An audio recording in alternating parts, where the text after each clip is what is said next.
Assalamu alaikum everyone. I'm Nadeem Malik. My guest today is ex-ambassador, ex-high commissioner to India, Abdul Basit Sahab. He's also served in various other consulates abroad, Germany, etc., Russia even. And today the subject at hand is this new, quite sensational book that he's written. It's called Hostility. I show you a cover of the book, Hostility. And it's not just hostility between India and Pakistan, but he says there's much more in this. So we're going to discuss this book and the positions that he's taken in this book, which are very interesting.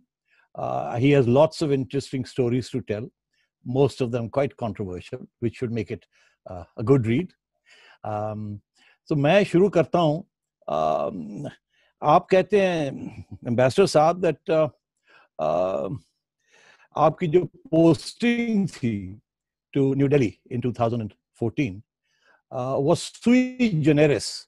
Sui generis से मुराद ये आपकी कि quite unique थी.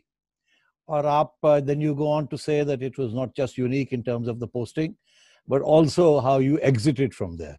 So between the entry and the exit, sui generis, there's a lot of things to discuss. तो मैं शुरू यहीं से करूँगा. Can you tell us what is this hostility about? Who are you? Who is hostile against you?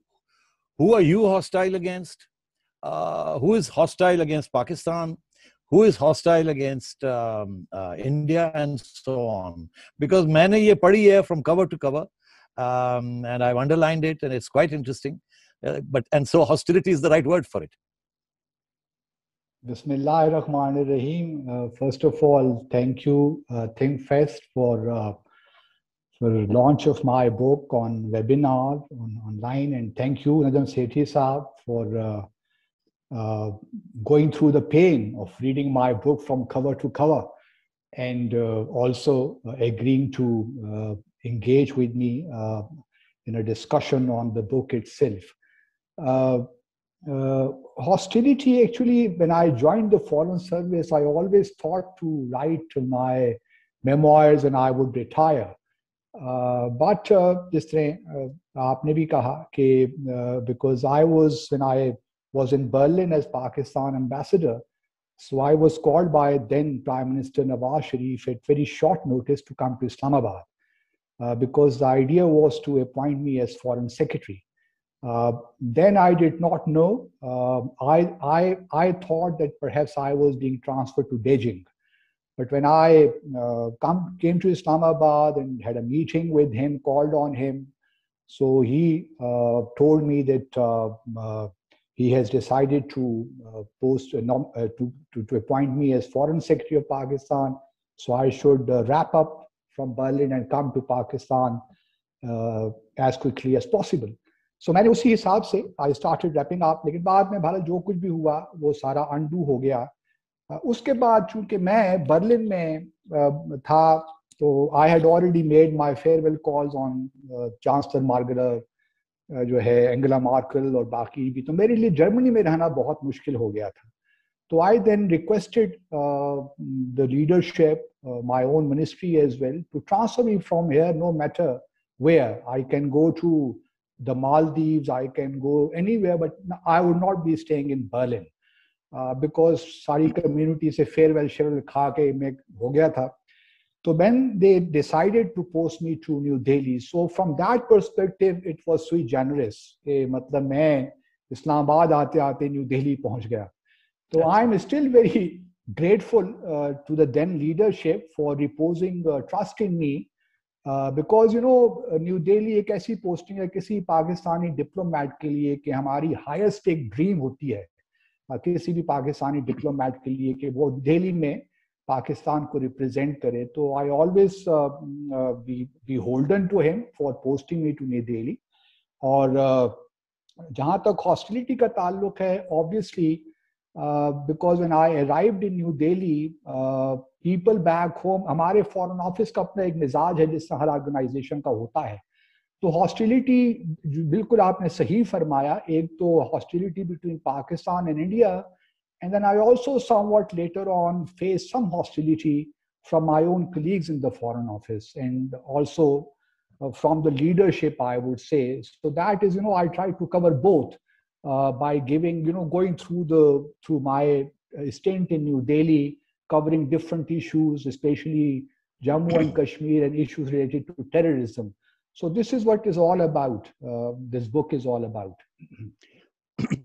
मैं देख रहा था कि I think you say that you were told that you would be the new foreign secretary.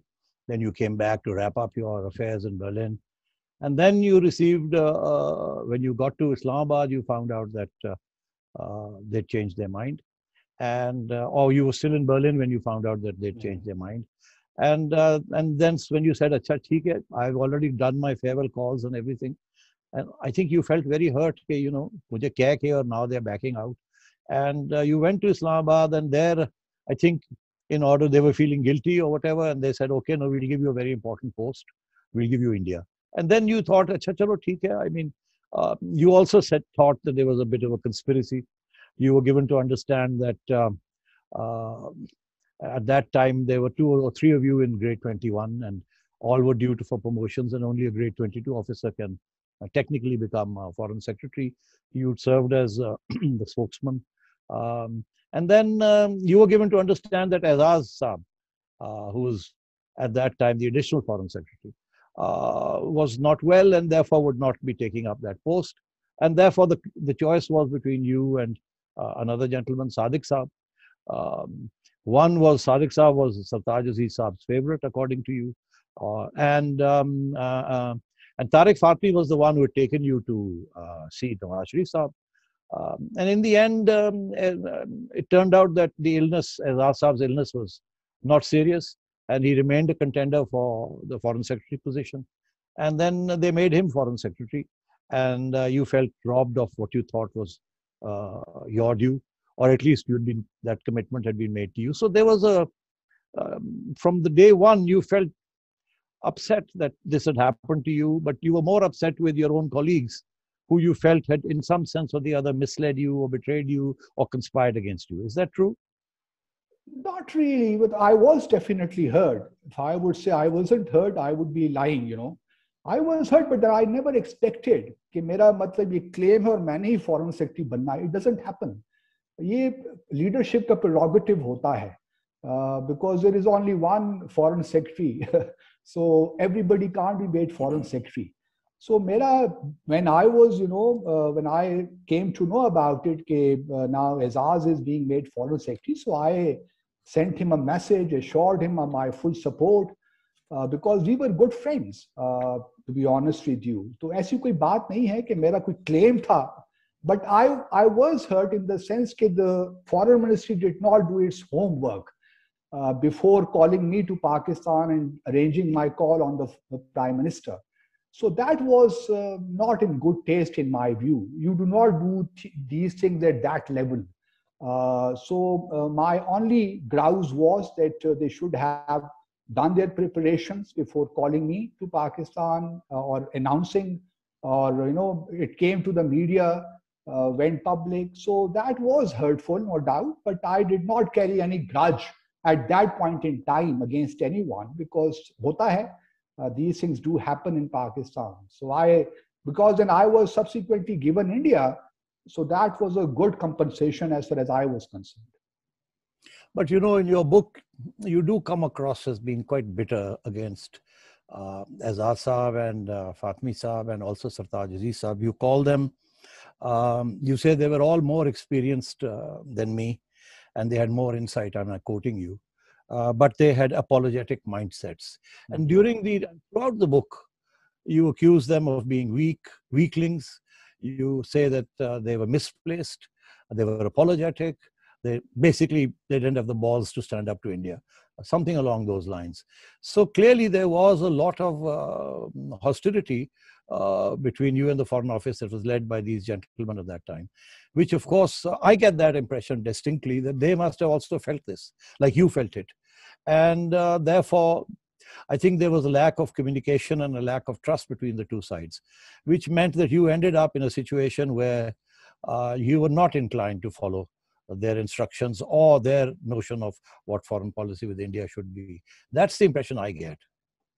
No, this is all about when I went to India and I then came back for consultations in April.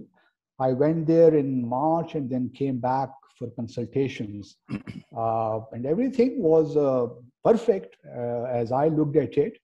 Uh, but subsequently, I do not know what really happened. Uh, because the way things were, I was. It is simply not possible that I would not follow the government instructions. No ambassador or high commissioner could do that. We always follow instructions, and my career, of 36 years, it speaks for itself. So it was simply not possible for me not to follow instructions. The question for me was that what were the instructions? And I, during my entire stint of more than 3 years in India, मैंने हमेशा यही insist किया कि भाई जो भी आपकी policy है, keep me in the loop at least, because by keeping me out of the loop, you cannot conduct your diplomacy vis-a-vis India.